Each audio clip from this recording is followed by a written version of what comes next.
नमस्कार साथियों, अस्सलाम वालेकुम।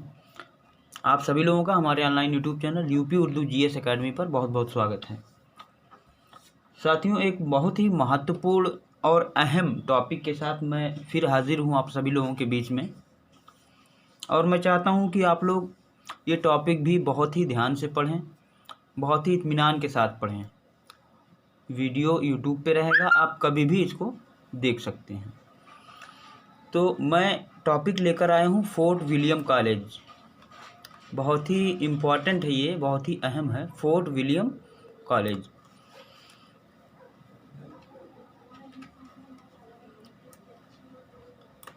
ठीक, तो इसके बारे में कुछ हम लोग जानते हैं जो अहम चीज़ें हैं।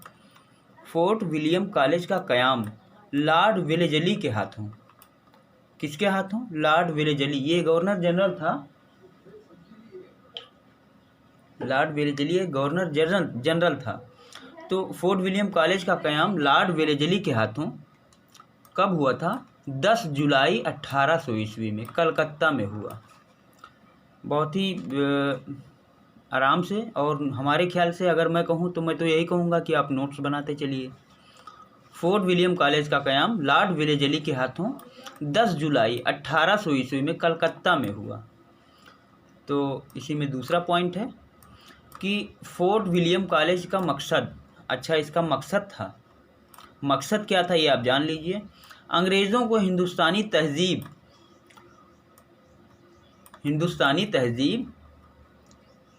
व सकाफ़त से रोशनास कराना। मतलब अंग्रेज़ जो हिंदुस्तानी तहजीब को जानने की कोशिश कर रहे थे, क्योंकि यहाँ की संस्कृति, यहाँ की तहजीब, यहाँ की भाषा अलग थी। और अंग्रेज़ जब यहाँ आए तो उन्होंने सोचा कि हम यहाँ के बारे में, यहाँ की संस्कृति के बारे में, यहाँ की तहजीब के बारे में, यहाँ की भाषा के बारे में, बोलचाल के बारे में कैसे समझ पाएंगे। तब उन्होंने क्या किया? फोर्ट विलियम कॉलेज की स्थापना की या फोर्ट विलियम कॉलेज का क़याम किया। कब किया? 10 जुलाई 1800 ईस्वी में। किसने किया? लॉर्ड वेलेजली, जो गवर्नर जनरल था उस समय का, उसने किया। अंग्रेज़ों को हिंदुस्तानी तहजीब व सकाफ़त से रोशनास कराना था। तो इसी में तीसरा पॉइंट है कि इस कॉलेज के पहले प्रिंसिपल डेविड ब्राउन थे। इस कॉलेज के पहले प्रिंसिपल कौन थे? डेविड ब्राउन थे। ये सब इम्पॉर्टेंट चीज़ें हैं, अहम चीज़ें हैं, इन सब चीज़ों को आप लिख सकते हैं। इस कॉलेज मतलब फोर्ट विलियम कॉलेज के पहले प्रिंसिपल डेविड ब्राउन थे, पूछा जाता है। अगला पॉइंट है इसी में कि हिंदुस्तानी शोबा के सदर डॉक्टर जॉन गिलक्रिस्ट हिंदुस्तानी सूबा के सदर डॉक्टर जॉन गिलक्रिस्ट कप्तान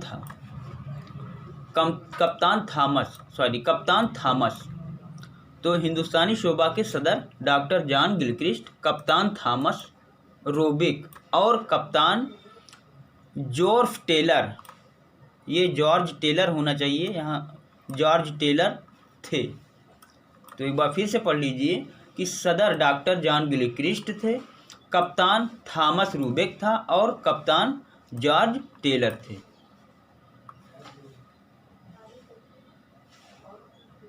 तो अगला पॉइंट है फोर्ट विलियम कॉलेज के अहम मुसन्निफीन और उनकी तसानीफ। जो अहम मुसन्निफीन हैं, तो मुसन्निफीन के बारे में तो हम आपको बताएंगे ही। मीर अहमद थे, हैदर अली बख्श हैदरी थे और मीर बहादुर अली हुसैनी थे, मीर शेर अली अफसोस थे, मिर्ज़ा अली लुत्फ़ थे, गिलक्रिस्ट थे। इन सब के बारे में हम आपको 1 बाय 1 करके अभी हम बताने वाले हैं। लल्लू लाल जी थे। ठीक, तो इन सब के बारे में हम आपको 1 बाय 1 बताएंगे, लेकिन पहले और चीज़ें जान लीजिए, पहले और चीज़ें आप जान लीजिए। तो अगले पेज पे चलते हैं।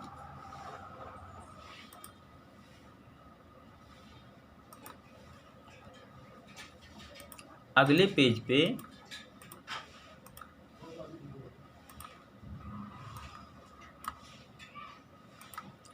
पेज पे साथियों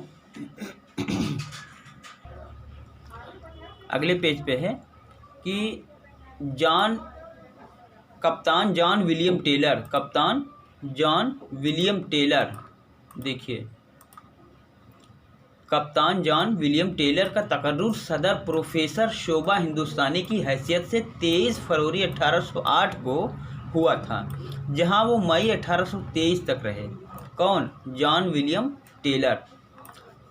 सदर प्रोफेसर शोभा हिंदुस्तानी की हैसियत से 23 फरवरी 1808 को हुआ था। इनका जो है ये मुकर्रर किए गए थे। और कब तक रहे? 1823 ईस्वी तक रहे। 1808 से लेकर 1823 ईस्वी तक। तो अगले पॉइंट पे चलते हैं। फोर्ट विलियम कॉलेज से वाबस्ता अंग्रेज़ प्रोफेसर और उस्तादजा। जो अंग्रेज़ प्रोफेसर थे और उस्ताद थे फोर्ट विलियम कॉलेज के, उनके बारे में जानिए। देखिए, पहले जॉन गिलक्रिस्ट थे, जेम्स मेयोत थे, विलियम हंटर थे, कप्तान जॉन विलियम टेलर थे और थॉमस रूबेक थे। तो इन सभी लोग थे फोर्ट विलियम कॉलेज से वाबस्ता, और प्रोफेसर भी थे कुछ इसमें। तो अगला पॉइंट है, फोर्ट विलियम कॉलेज के शोभा हिंदुस्तानी के पहले मीर मुंशी मीर बहादुर अली हुसैनी थे। फोर्ट विलियम कॉलेज के शोभा हिंदुस्तानी के पहले मीर मुंशी मीर बहादुर अली हुसैनी थे। फिर अगला पॉइंट है कि गिलक्रिस्ट की तनख्वाह ये पूछा जाता है, इसलिए आप लोग इस लाइन को ध्यान से पढ़िएगा कि गिलक्रिस्ट की तनख्वाह 100 रुपये और मीर अम्मन की 40 रुपये माहवार थी। अब पूछ लिया जाएगा गिलक्रिस्ट की तनख्वाह कितनी थी, तो 100 रुपये। मीर अम्मन की कितनी थी? 40 रुपये। अगला पॉइंट है, फोर्ट विलियम कॉलेज ने मीर की कुल्लियात 1811 ईस्वी में, मीर हसन की मसनवी शहरुल बयान 1802 ईस्वी में और दीवान सोज 1810 ईस्वी में नए टाइप में शाला किया था। एक बार फिर इस लाइन को पढ़िए कि फोर्ट विलियम कॉलेज ने मीर की कुल्लियात 1811 ईस्वी में, मीर हसन की मसनवी शहरुल बयान 1802 ईस्वी में और दीवान सोज 1810 ईस्वी में नई टाइप में शाया किया था। ठीक है, ये चीज़ ध्यान से देखिए आप। ये आ सकता है कि कौन सी किताब किस किताब का तर्जुमा है, ये आता है। तो मीर शेर अली अफसोस की किताब बागे उर्दू, जो गुलिस्तान सादी का उर्दू तर्जुमा है। जो बागे उर्दू है मीर शेर अली अफसोस का, वो गुलिस्तान सादी का उर्दू तर्जुमा है। फोर्ट विलियम कॉलेज की पहली मतबूआ किताब है ये। फोर्ट विलियम कॉलेज की पहली मतबूआ किताब है। इस लाइन को हम दोबारा पढ़ेंगे। मीर शेर अली अफसोस की किताब बागे उर्दू, जो गुलिस्तान सादी का उर्दू तर्जुमा है, फोर्ट विलियम कॉलेज की पहली मतबूआ किताब है ये। तो अगले पॉइंट पे चलते हैं। फोर्ट विलियम कॉलेज में जितने मुंशी मुलाजिम हुए थे, उनमें सिर्फ शेर अली अफसोस और मजहर अली खान, इन्हीं को काबिल जिक्र शायर माना जाता है और इन्हीं को काबिल जिक्र शायर कहा जाता था। ठीक, यही थे। कौन? शेर अली अफसोस और मजहर अली खान। जितने भी जो है मुंशी मुलाजिम हुए थे वहाँ पर, कहाँ? फोर्ट विलियम कॉलेज में, उनमें बस यही शेर अली अफसोस और मजहर अली खान, यही जो है काबिल जिक्र शायर माने जाते थे। तो अगले पेज पे चलते हैं।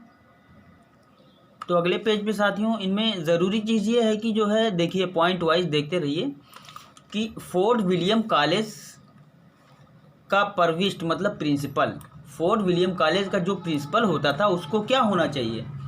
उसको पहली बात उसको पादरी होना चाहिए। तो कौन था ये फोर्ट विलियम कॉलेज का प्रिंसिपल? पादरी। कौन था इसका नाम? इसका नाम था रेवरेंड डेविड ब्राउन। शॉर्टकट में इसको डेविड ब्राउन ही कहते हैं। फोर्ट विलियम कॉलेज का प्रोविस्ट यानी प्रिंसिपल पादरी डेविड ब्राउन था, डेविड ब्राउन। अगले पॉइंट पे चलते हैं। आम ख्याल यही रहा है कि गिलक्रिस्ट कॉलेज का पहला प्रिंसिपल था। आम ख्याल तो यही रहा है कि गिलक्रिस्ट जो था वो कॉलेज का पहला प्रिंसिपल था, लेकिन मोहम्मद अतीक सिद्दीकी की तहकीकात ने इसे गलत साबित किया। ध्यान में रखिएगा, क्वेश्चन में पूछा जा सकता है कि मोहम्मद अतीक सिद्दीकी की तहकीकात ने इसे गलत साबित किया। की जो है पहला प्रिंसिपल जॉन गिलक्रिस्ट था। गिलक्रिस्ट शोबा उर्दू का प्रोफेसर था। गिलक्रिस्ट जो था वो शोबा उर्दू का प्रोफेसर था। प्रिंसिपल एक पादरी था जिसका नाम क्या था, डेविड ब्राउन। ठीक है, ध्यान में रखिएगा। तो ये सब छोड़िए, ये इसका कोई मतलब नहीं है, बस यही आप ध्यान दीजिए कि जो मोहम्मद अतीक सिद्दीकी थे, मोहम्मद अतीक सिद्दीकी थे, जो इनके तहकीकात के हिसाब से ये गलत था। इनके तहकीकात के हिसाब से जो गिलक्रिस्ट थे वो शोबा उर्दू के प्रोफेसर थे और प्रिंसिपल एक पादरी था, रेवरेंड डेविड ब्राउन। ठीक है, किसके हिसाब से? मोहम्मद अतीक सिद्दीकी के हिसाब से। तो अगले पॉइंट पे चलते हैं। फोर्ट विलियम कॉलेज के शोबा हिंदुस्तानी के पहले प्रोफेसर व सदर जॉन गिलक्रिस्ट थे। फोर्ट विलियम कॉलेज शोबा हिंदुस्तानी के पहले प्रोफेसर व सदर जॉन गिलक्रिस्ट थे। भाई ये जो हमने ऊपर वाली लाइन बताई ना, ये मोहम्मद अतीक सिद्दीकी के हिसाब से ये लिखा हुआ है, लेकिन आमतौर से यही माना जाता है कि जो गिलक्रिस्ट थे वही जो है पहले प्रिंसिपल थे। तो वही है कि तो अगला पॉइंट है कि फोर्ट विलियम कॉलेज के शोबा हिंदुस्तानी के पहले प्रोफेसर व सदर जॉन गिलक्रिस्ट थे। तो अगला पॉइंट है कि वेलेजली ने, चूँकि क़याम किसने किया था? वेलेजली ने ही किया था 1800 में कलकत्ता में। तो वेलेजली ने जॉन गिलक्रिस्ट को शोबा हिंदुस्तानी का प्रोफेसर 18 अगस्त 1800 को, जब कॉलेज का क़याम हुआ था 1800 में ही हुआ था, और किसने किया था? वेलेजली ने किया था। तो उस समय ये गवर्नर जनरल हुआ करता था। तो वेलेजली ने जॉन गिलक्रिस्ट को शोबा हिंदुस्तानी का प्रोफेसर 18 अगस्त 1800 ईस्वी को मुकर्रर किया था और वो 23 फरवरी 1804 तक हिंदुस्तानी शोबा के प्रोफेसर रहे। तो अगला पॉइंट है, गिलक्रिस्ट के इंग्लिस्तान लौटने के बाद शोबा हिंदुस्तानी का दूसरा प्रोफेसर कप्तान जेम्स मेयोट को इनकी जगह मुकर्रर किया गया था। किसकी जगह? जॉन गिलक्रिस्ट की जगह। जॉन गिलक्रिस्ट को किसने मुकर्रर किया था? वेलेजली ने किया था। कब? अगस्त 1800 को। और ये कब तक रहे? 23 फरवरी 1804 तक रहे। इनके बाद जॉन गिलक्रिस्ट के इंग्लिस्तान लौटने के बाद हिंदुस्तानी शोबा का दूसरा प्रोफेसर और कप्तान जेम्स मेयोट को उनकी जगह मुकर्रर किया गया। तो अगला पॉइंट है कि कप्तान जेम्स मेयोट के बाद उनकी जगह कौन आए? उनकी जगह पर विलियम हंटर 22 फरवरी 1808 को शोबा हिंदुस्तानी का प्रोफेसर मुकर्रर किया गया। ठीक है, तो अगले पेज पे चलते हैं। तो अगले पेज पे है साथियों कि फोर्ट विलियम कॉलेज से वाबस्ता मुसन्निफीन। अब जो फोर्ट विलियम कॉलेज था, तो फोर्ट विलियम कॉलेज से वाबस्ता मुसन्निफीन, जो भी मुसन्निफीन थे वो एक लाइन में तो हमने पीछे पढ़ा है, लेकिन उनके एक के बारे में देखते हैं। तो पहले थे जॉन गिलक्रिस्ट। जॉन गिलक्रिस्ट का पूरा नाम जॉन बार्थविक गिलक्रिस्ट था। क्या था? John Barthwick Gilchrist. पूरा नाम इनका, जॉन गिलक्रिस्ट का पूरा नाम जॉन बार्थविक गिलक्रिस्ट था। अगला पॉइंट है जॉन गिलक्रिस्ट थे वो एडम्बरा यानी स्कॉटलैंड का बाशिंदा था। ये रहने वाला कहाँ का था? स्कॉटलैंड का। इनके बारे में अगला पॉइंट है कि गिलक्रिस्ट पेशे के एतबार से डॉक्टर था।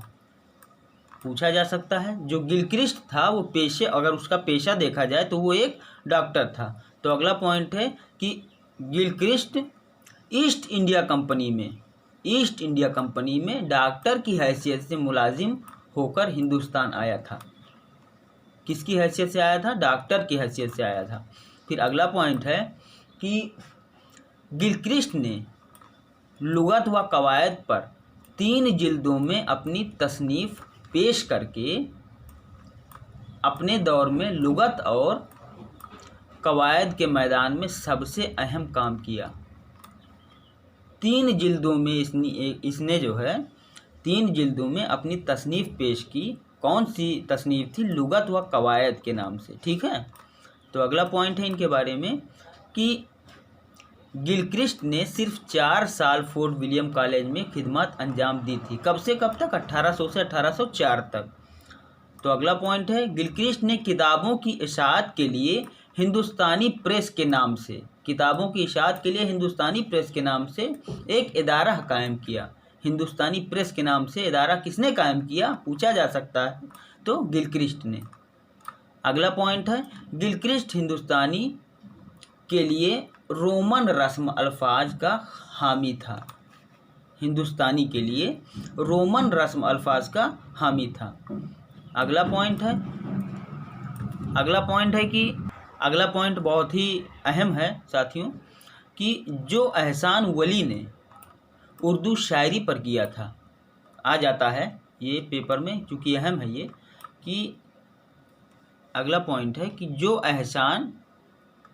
एहसान वली ने उर्दू शायरी पर किया था, वही एहसान गिलक्रिस्ट ने उर्दू नस्र पर किया है। किसने कहा है ये? मौलवी अब्दुल हक ने। मौलवी अब्दुल हक ने कहा है कि जो एहसान वली ने उर्दू शायरी पर किया था, वही एहसान गिलक्रिस्ट ने उर्दू नस्र पर किया। ये मौलवी अब्दुल हक ने कहा है। फिर जो है अगला पॉइंट है कि गिलक्रिस्ट ने ईस्ट इंडिया कंपनी के सामने उर्दू ज़बान को सरकारी ज़बान बनाए जाने की तजवीज़ पेश की। ठीक है, किसने? जॉन गिलक्रिस्ट ने। पूछा जा सकता है कि ईस्ट इंडिया कंपनी के सामने उर्दू ज़बान को सरकारी ज़बान बनाए जाने की तजवीज़ किसने पेश की? तो आप कह सकते हैं क्या? जॉन गिलक्रिस्ट ने। ठीक है, तो इसी के साथ अगले पेज पे चलते हैं। अगले पेज पे साथियों, तो अगले पेज पे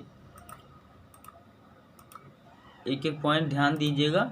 अगले पेज पे है कि गिलक्रिस्ट के इंग्लिस्तान लौट जाने के बाद, जब गिलक्रिस्ट इंग्लिस्तान चला गया, तो उसी के तजवीज़ पर अमल करते हुए 1832 ईस्वी में उर्दू सरकारी ज़ुबान करार दे दी गई। ठीक, क्योंकि तजवीज़ गिलक्रिस्ट ने ही की थी उर्दू को सरकारी ज़बान बनाने की, और जब वो इंग्लिस्तान चला गया तो उसके ही तजवीज़ पर उर्दू को सरकारी ज़बान बना दिया गया। कब बना दिया गया? 1832 ईस्वी में। पूछा जा सकता है।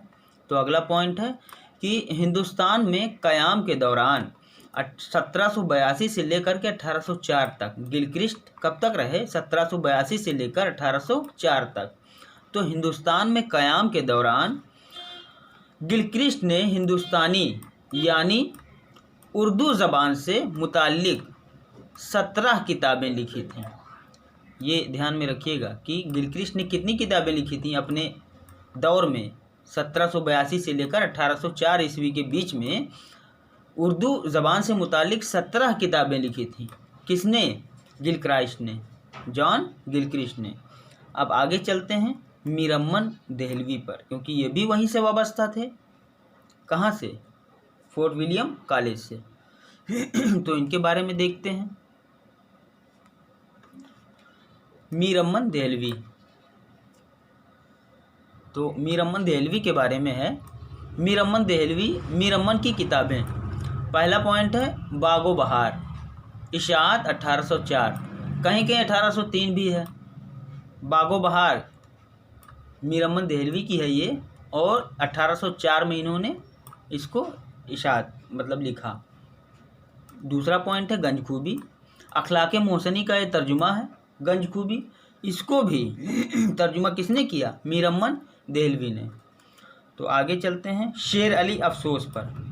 हमने बताया था कि जितने भी मुसन्निफ़ीन थे उनके बारे में अलग अलग हम देखेंगे, तो अब अलग अलग देख रहे हैं। तो कौन है ये? दूसरे नंबर पे शेर अली अफसोस। मीर शेर अली अफसोस के कारनामे देख लेते हैं। ये भी वहीं से वाबस्ता थे, फोर्ट विलियम कॉलेज से। तो अफसोस के तालीफ़ी व तहलीकी कामों में बाग़े उर्दू, आराइश महफिल, कुल्लियात अफसोस शामिल हैं। क्या क्या शामिल हैं? बाग़े उर्दू, आराइश महफिल और कुल्लियात अफसोस। उसके बाद में हैदर बख्श हैदरी, इनके कारनामे देखते हैं। ये भी वाबस्ता थे वहीं से। किस्सा महरू माह 1214 हिजरी। दूसरा है किस्सा लैला मजनू 1801 ईस्वी। नाम फिर से देख लीजिए, हैदर बख्श हैदरी, किस्सा महरू माह 1214 हिजरी, किस्सा लैला मजनू 1801 ईस्वी, तोता कहानी आराइश महफिल 1801 ईस्वी, गुलदस्ता हैदरी, मुख्तसर कहानियाँ, गुलशन हिंद, जामिउल कवानीन, गुलजारे दानिश। 10वां हफ्त पैकर। 11वां तारीख नादरी। 12वां गुल मगफरत। 13वां है दीवाने हैदरी। तो ये सब किसकी हैं? ये सिर्फ हैदर बख्श हैदरी की हैं, हैदर बख्श हैदरी। तो हैदर बख्श हैदरी के कारनामे हैं ये सब। ये भी वहीं से वाबस्ता थे, फोर्ट विलियम कॉलेज से।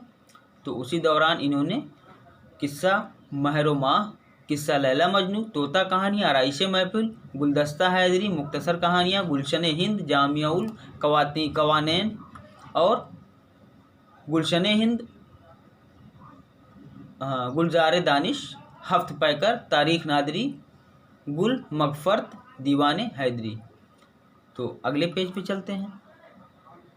फिर है अगले पेज पर निहाल चंद लाहौरी। ये भी फोर्ट विलियम कॉलेज से ही वाबस्ता थे। तो निहाल चंद लाहौरी ने, इनके बारे में ये पॉइंट है कि निहाल चंद लाहौरी ने गिलक्रिस्ट की फरमाइश पर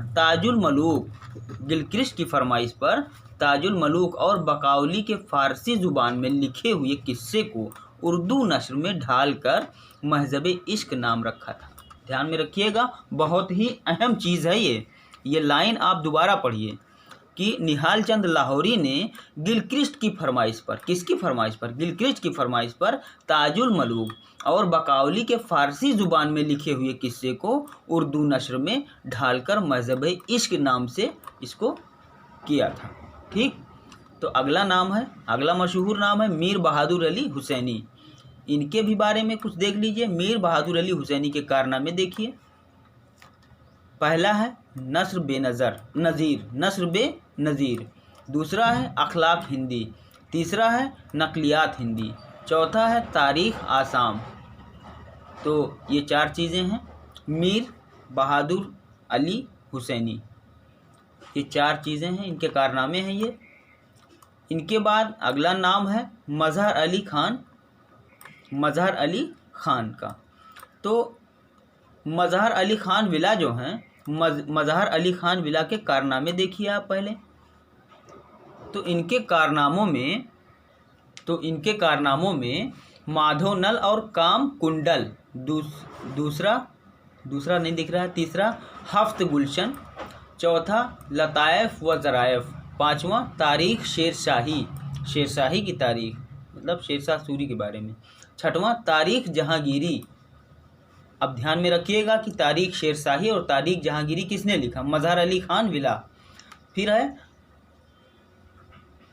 पंदनामा, फिर है दीवाने विला। अगला नाम है इसी में काजिम अली जवां। तो काजिम अली जवां के कारनामे देख लीजिए। ये सब वाबस्ता हैं फोर्ट विलियम कॉलेज से। उनके बारे में एक एक चीज़ हम जो है उनके कारनामे देख रहे हैं। तो पहला है काजिम अली जवां का शकुंतला, दूसरा है सिंहासन बत्तीसी, तीसरा है तर्जुमा कुरान मजीद, चौथा है 12 मासा दस्तूर हिंद। ये इनके कारनामे हैं। आप सभी लोगों से गुजारिश है कि हमारे चैनल को आप सब्सक्राइब किया करें, और जिन्होंने नहीं किया है वो ज़रूर सब्सक्राइब करें। जिन्होंने कर लिया है उनका बहुत बहुत शुक्रिया। उनसे ये भी निवेदन है, गुजारिश है कि वो अपने दोस्तों के पास शेयर करें और हमारे चैनल को थोड़ा सा आगे बढ़ने के लिए मदद करें। तो इनका काजिम अली जवां जो हैं, इनका ये कारनामा हो गया। तो अब अगले पेज पे चलते हैं। तो अगले पेज पे है साथियों खलील अली खान अश्क। खलील अली खान अश्क के कारनामे देखिए। दास्तान अमीर हमज़ा, दूसरा है रिसाला कायनात जो, तीसरा है निगार खाना चीन, चौथा है इंतखाब सुल्तानिया, पांचवा है किताब वाक़यात अकबर, छठवां है मुंतखबुल फ़याद। ये इनके कारनामे हैं, किनके? खलील अली खान अश्क के। ठीक, तो अगला नाम है मौलवी इकराम अली। मौलवी इकराम अली के बारे में देखिए इन्होंने क्या कारनामा किया है। मौलवी इकराम अली ने विलियम टेलर की फरमाइश पर अरबी रिसाला अखवानुल सफ़ा का तर्जुमा किया। तो एक बार फिर इसको पढ़ लीजिए कि मौलवी इकराम अली का जो कारनामा है, उन्होंने क्या किया। मौलवी इकराम अली ने विलियम टेलर की फरमाइश पर अरबी रिसाला अखवानुल सफ़ा का तर्जुमा किया। तो ध्यान में रखिएगा एक एक चीज़, चाहे आप वीडियो कई बार देख लें कई बार देखेंगे तो आपका तैयार हो जाएगा। तो अगला नाम है बेनी नारायण जहाँ। अब बेनी नारायण जहाँ के कौन कौन से कारनामे हैं, आइए देखते हैं। पहला है चार गुलशन, बहारे इश्क, गुलजारे हुस्न, दीवाने जहाँ, ये तज़किरा है, तफरीह तबा 1817 में, नौबहार 1824 में, बागे इश्क, तंबियल गालिफीन। ये 8 कारनामे किसके हैं? ये बेनी नारायण जहाँ के हैं। ये सब जितना मैं बता रहा हूँ, ये सब फोर्ट विलियम कॉलेज से वाबस्ता हैं। ठीक, इसी में देखिए मिर्ज़ा अली लुत्फ़। तो मिर्ज़ा अली लुत्फ़ की तालीफ़ात है क्या? गुलशन हिंद, दूसरा मसनवी नेरंग इश्क, ये 2 है। तो इसी के साथ अगले पेज पे चलते हैं। तो जो अगला पेज है फिर लल्लू लाल कोई। ठीक है, लल्लू लाल कोई के कारनामे देख लीजिए। लल्लू लाल कोई वतन गुजरात की तालीफ़ात। पहला है प्रेम सागर, दूसरा है राजनीति, तीसरा है सुबह विलास, चौथा है महादेव विलास, पांचवा है लताइफ हिंदी, छठवां है सिंहासन बत्तीसी। और देखिए मिर्ज़ा जान तपिश की तालीफ़ात। मिर्ज़ा जान तपिश, पहला है कुल्लियात गुलशन, दूसरा है शमसुल बयान फ़ी मुस्तलहात हिंदुस्तान, शमसुल बयान फ़ी मुस्तलहात हिंदुस्तान, तीसरा है बहार दानिश, चौथा है यूसुफ जुलेखा। मिर्ज़ा जान तपिश की तालीफ़ात है। मौलवी अमानतुल्लाह की तालीफ़ात, पहला है हिदायतुल सलाम, अरबी है ये, अरबी में, दूसरा है हिदायतुल सलाम, ये उर्दू में है, मतलब अरबी और उर्दू दोनों में है, तीसरा है तर्जुमा कुरान मजीद, इन्होंने भी तर्जुमा कुरान मजीद का किया, मौलवी अमानतुल्लाह की तालीफ़ात है ये, चौथा है जामिया अखलाक, पाँचवा है सरफ़ उर्दू। इसी में अगला नाम है मिर्ज़ा मोहम्मद फितरत। इनकी देखिए, मिर्ज़ा मोहम्मद फितरत ने विलियम हंटर की मदद से अंजील का उर्दू तर्जुमा किया था। ठीक, किसकी मदद से? मिर्ज़ा मोहम्मद फितरत ने विलियम हंटर की मदद से अंजील का उर्दू तर्जुमा किया था। दूसरा नंबर है सैयद हमीदुद्दीन बहारी खवानुल वान। तो अब लगभग जो भी वाबस्ता थे फोर्ट विलियम कॉलेज से, उन सारे लोगों को हमने बता दिया है। तो इस वीडियो को आप कई बार देखेंगे और अपने हिसाब से आप नोट्स तैयार करिएगा। आपसे गुजारिश है अपने हिसाब से आप नोट्स बिल्कुल तैयार करें। तो फोर्ट विलियम कॉलेज आज ख़त्म हो गया। अब मैं अगले दिन या टॉपिक में किसी दिन दिल्ली कॉलेज यानी दिल्ली कॉलेज मैं बता दूंगा। तो लगभग आपका जो फर्स्ट यूनिट है वो कंप्लीट हो जाएगा। दिल्ली कॉलेज में बता दूंगा। ये फोर्ट विलियम कॉलेज था, इसके बाद दिल्ली कॉलेज बताना है आपको। तो इसी के साथ आज की क्लास ख़त्म करते हैं। अस्सलाम वालेकुम।